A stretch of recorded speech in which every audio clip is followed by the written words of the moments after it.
Analyse de préfaisabilité de mesures d'efficacité énergétique pour bâtiments et usines avec RedScreen Expert. Partie 4. Réconcilier la consommation de combustible de RedScreen avec les données de service public historiques. Dans les vidéos précédentes, j'ai exploré l'onglet Énergie de RedScreen de l'archétype d'une usine de fabrication de produits en métal. Dans cette dernière vidéo, nous verrons comment ajuster les paramètres qui décrivent les installations afin de réconcilier la description avec les mesures de consommation d'électricité et de gaz des factures de services publics. Supposons que, dans une période d'1 an, j'ai conservé les factures de services publics mensuelles d'une usine de fabrication de produits en métal située à London, en Ontario. Je les additionne pour obtenir les consommations de gaz et d'électricité annuelles totales. Je compare ces totaux avec la consommation de combustible du cas de référence dans le tableau, comparaison de cet archétype, et je constate qu'ils sont différents. Que devrais-je faire? Comment puis-je ajuster les données de l'onglet Énergie pour que le modèle corresponde davantage à la réalité? Je dois commencer par reconnaître que cet archétype estime actuellement les charges de chauffage et de climatisation en fonction des données climatiques qui reflètent les avantages à long terme, mais que les factures de services publics sont les factures d'une année particulière et peuvent avoir été influencées par des conditions météorologiques bien différentes des normes climatiques à long terme. Pour rendre les résultats du modèle comparables aux données de services publics, je devrais normaliser ces dernières. À l'aide des fonctions d'analyse de performance de RedScreen Expert, je devrais élaborer un modèle statistique qui prédit la consommation d'énergie en fonction des données météorologiques, puis appliquer ce modèle statistique aux normes climatiques. Une autre approche consiste à simplement remplacer les données climatiques dans l'onglet Lieux par les données météorologiques mensuelles de l'année où les données de service public ont été mesurées. Avec cette seconde approche, il faut garder en tête que les résultats représentent maintenant une année particulière et non une année typique. Je devrais aussi déterminer d'autres facteurs d'influence potentiels, c'est-à-dire des variables exogènes qui pourraient influencer la consommation d'énergie et appliquer à ces variables l'approche décrite précédemment pour les conditions météorologiques. Par exemple, pour une usine de fabrication de produits en métal, la production et le nombre de quarts de travail ont probablement un effet sur la consommation d'énergie. Je pourrais étendre le modèle statistique pour prédire la consommation d'énergie en fonction des données météorologiques, mais aussi en fonction de ces variables. Ensuite, je pourrais normaliser les données de services publics pour refléter la production, le nombre de quarts de travail et les conditions météorologiques typiques. Disons que j'ai effectué ce processus de normalisation et que j'ai obtenu la consommation de gaz naturel et d'électricité typique. Imaginons que, selon les factures de services publics, ces consommations sont de 90 000 m3 de gaz et de 2,7 MWh d'électricité par année. J'irai dans les onglets Comparaison et Énergie pour saisir ces données dans la colonne historique du tableau Vérification de projet.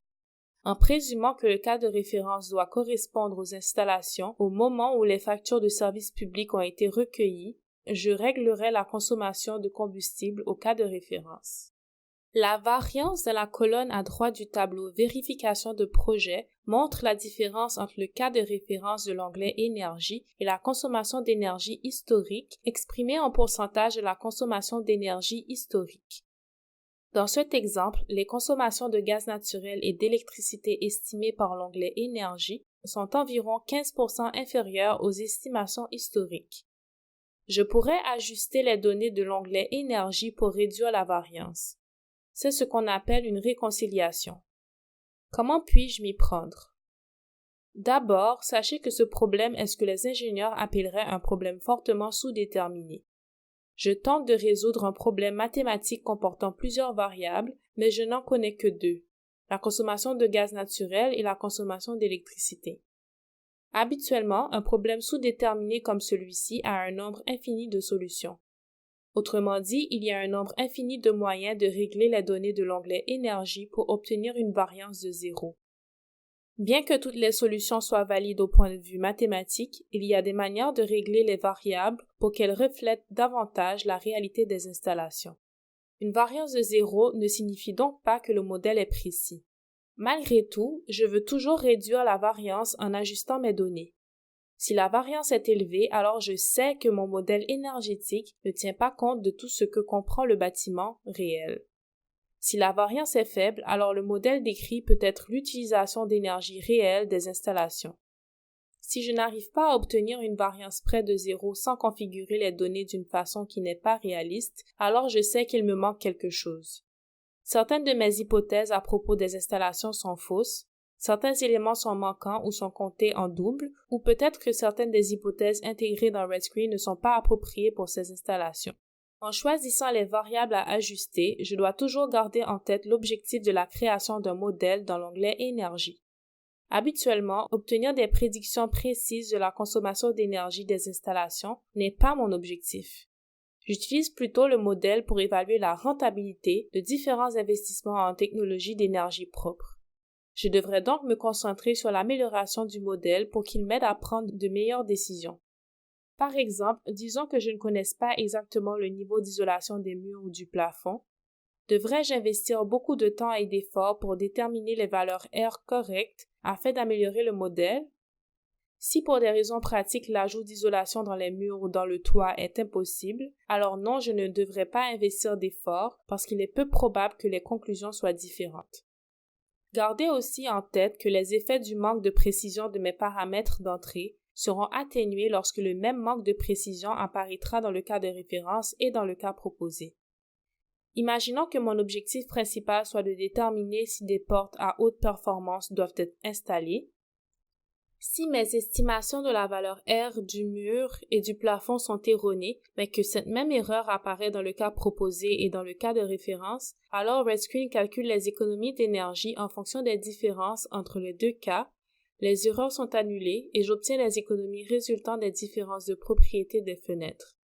Cela dit, nous devons commencer nos modifications de l'archétype en éliminant les écarts évidents des installations réelles. Dans le cas de cette usine de fabrication de produits en métal, même lors d'un premier coup d'œil, je générerai une liste des principaux équipements de l'usine, des dimensions du bâtiment, du fonctionnement des systèmes de chauffage et de ventilation et des horaires d'occupation. Je veux que ces aspects soient reflétés dans l'onglet Énergie. Supposons que l'usine de fabrication réelle a une empreinte plus grande que celle de cet archétype. J'apporterai les modifications nécessaires à l'enveloppe du bâtiment.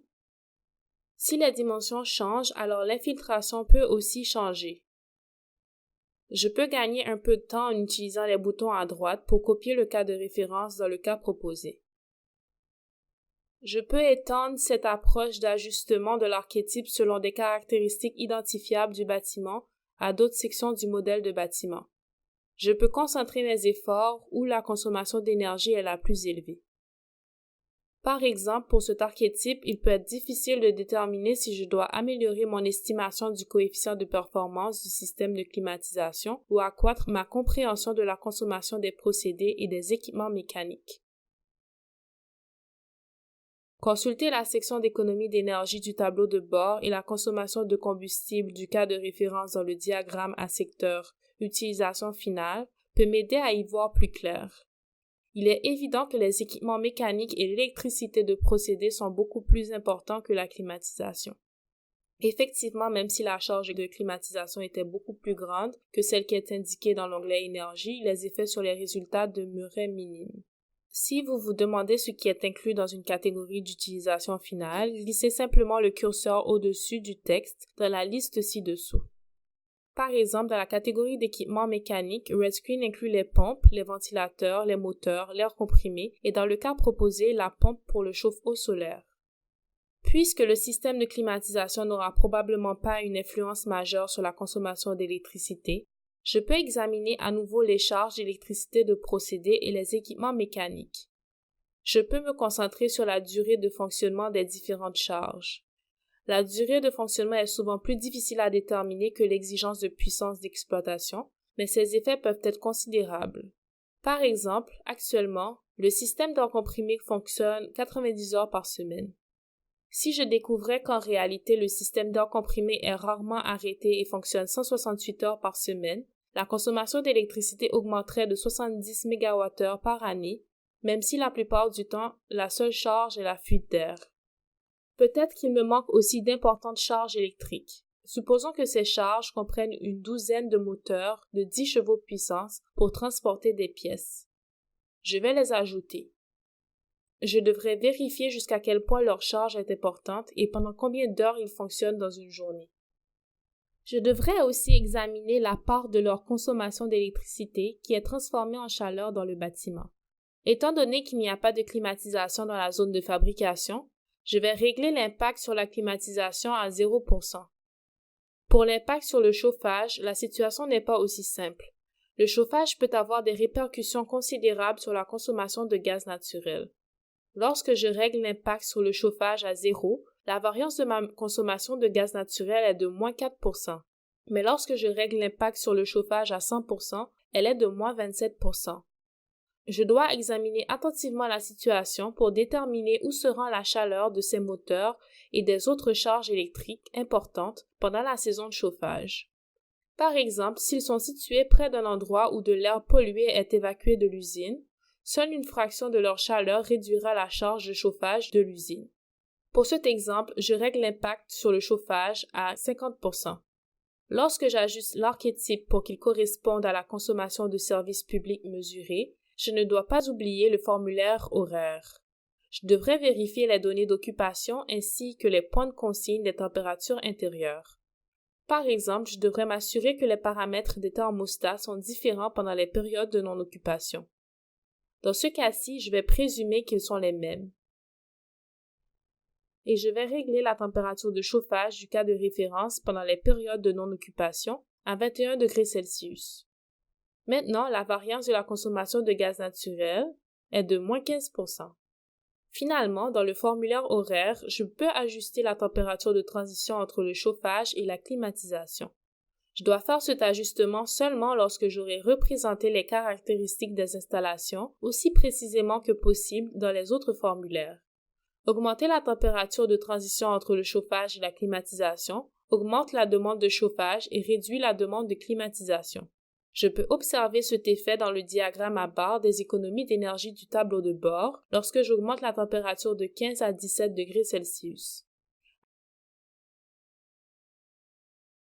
Après ce changement, la variance est presque nulle pour la consommation de gaz naturel et d'électricité. La température de transition entre le chauffage et la climatisation est décidément un facteur déterminant des charges de chauffage et de climatisation. Dans ce cas, je pourrais modifier la température de transition entre le chauffage et la climatisation pour qu'elle corresponde à la consommation de gaz naturel sans trop me soucier de la charge de climatisation. Lorsque le chauffage et la climatisation sont tous deux considérables, l'étendue des valeurs exploitables pour la température de transition entre le chauffage et la climatisation aura tendance à être plus limitée. Si l'on se déplace trop loin dans une direction pour réconcilier la consommation de combustible du chauffage, l'effet sur la climatisation ne sera pas réaliste et vice-versa. Donc, la température de transition entre le chauffage et la climatisation ne peut pas être utilisée indépendamment pour la réconciliation. D'autres paramètres du modèle devront être ajustés. Une fois que le cas de référence est réconcilié aux données de service public, je dois m'assurer que mon cas proposé correspond aux paramètres du cas de référence, lorsqu'aucune modification n'est prévue. C'est ce que j'ai fait au fur et à mesure. Ensuite, nous pouvons évaluer les effets des technologies du cas proposé. Cela termine cette série de vidéos sur l'analyse de préfaisabilité de mesures d'efficacité énergétique pour bâtiments et usines avec RedScreen Expert. Pour visionner d'autres vidéos sur l'intégration de diverses technologies d'efficacité énergétique dans RedScreen, consultez la chaîne d'apprentissage virtuel.